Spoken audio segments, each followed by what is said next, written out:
Hey everybody, welcome back. This video is all about my current favorite 10 fragrances. Wow, try saying that very fast and not sober.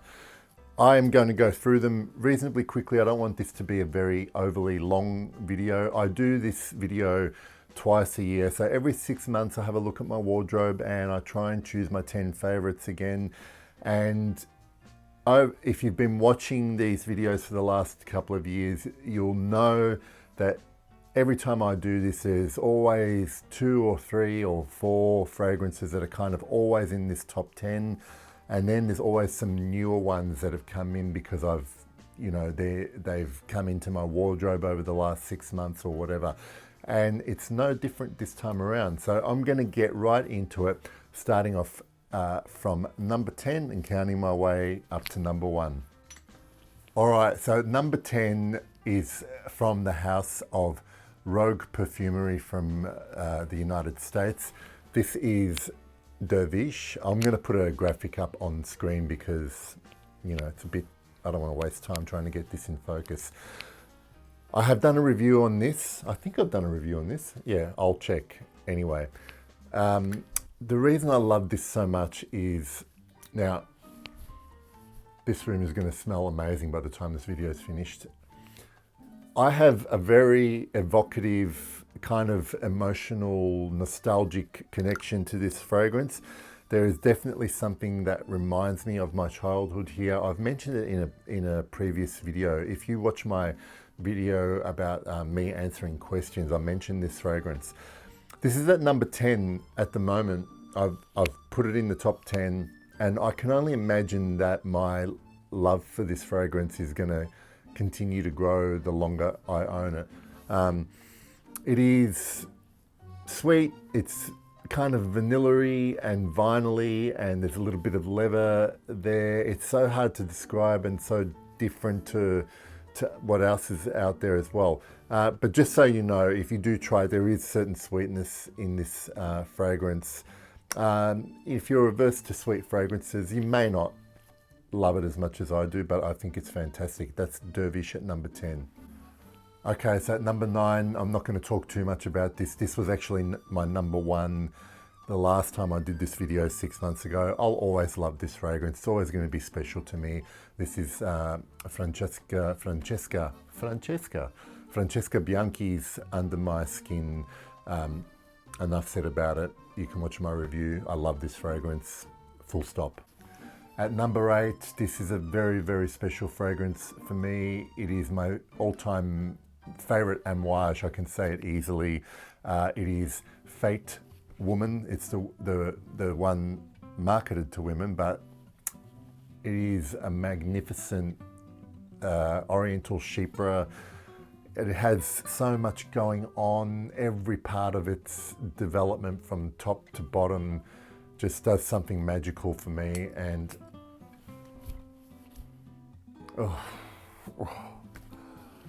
oh boy, I'm going to find it hard to get past this one. One day this will be number 1, I'm sure about it. Oh, Fate Woman from Amouage. At number 7, this has been a steady climb for this fragrance since I got it. It took me a long time, even after testing it a few times in store on my skin, smelling on card. Initially, I just wanted to like it because it's a classic fragrance, but I wasn't gelling. But once I pulled the trigger and I started wearing it regularly, every time I wear this, there is something new and great I discover about it, and it just smells fantastic. It's Habit Rouge. This is the Eau de Toilette from Geranium. It's gone past Heritage for me. This is my number 1 Geranium. Okay, number 6. This is now, according to this video, officially my favorite Francesca Bianchi fragrance, Etruscan Water. What can I say? Mossy, wet, marine, Chypre, wet stones, thick moss. There is beautiful bright citrus in the beginning, There is orris in here as well. It's like Francesca's signature. It's just the standout from her line as far as I'm concerned, Etruscan Water. Okay, number 5, I don't actually have a big bottle of this. I've only got an official travel sprayer. This has been a love for me for a while, and you know, I wasn't surprised when I couldn't leave this outside of my top 10. This is Helmut Lang Eau de Parfum. You know, look, some guys might find this probably a little bit too feminine for them, but for me, this is all about the musks. It's one of my favorite musky perfumes. It's of course more than that, but it's citrus floral musk. It's got this beautiful thick presence about it, but not too heavy. It wears light, but it's kind of an opaque fragrance for me, and I just absolutely love it from top to bottom. That's Helmut Lang Eau de Parfum. Okay, so we move into the top 4, and again, no surprise that this is as high as it is. This is Mona D'Orio Vanille. This is, for me, just the best vanilla-based fragrance out there that I own. Plain old vanilla just doesn't cut it for me. This is, you know, this is also all about spice, the booziness. What's the spray? And there's also this gorgeous, like candied orange note at the beginning that just makes this such a complex, sophisticated, grown-up vanilla scent. And that's Mona D'Orio Vanille. Okay, moving into the top 3 at number 3, this is Hermes Equipage Geranium. I've recently done a review of this. Look, I really just love this. You know, a lot of people might smell this and wonder what's all the fuss about. I just love it because this was like an instant connection for me. I spray it, every time I spray it on, from the very, very first time to now, it is that kind of reaction every time I spray it on. And it's not like, you know, it's not a sexy scent, it's not a powerful scent. It's just like, it just smells good, and it makes me feel good when I'm wearing it.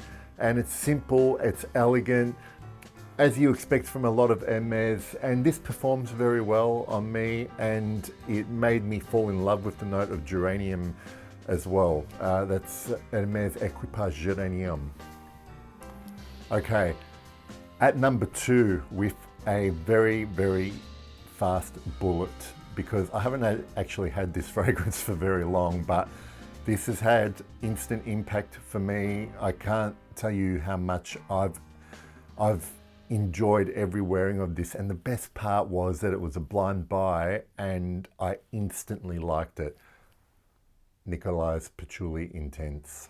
Patchouli in the name, but in the nature, it's more about geranium, lavender, rose, and then they all come together and have a party with this nice, solid, earthy patchouli in the base. Never gets too mossy or dirty or earthy, but it is just elegant. It's down the line unisex as far as I'm concerned.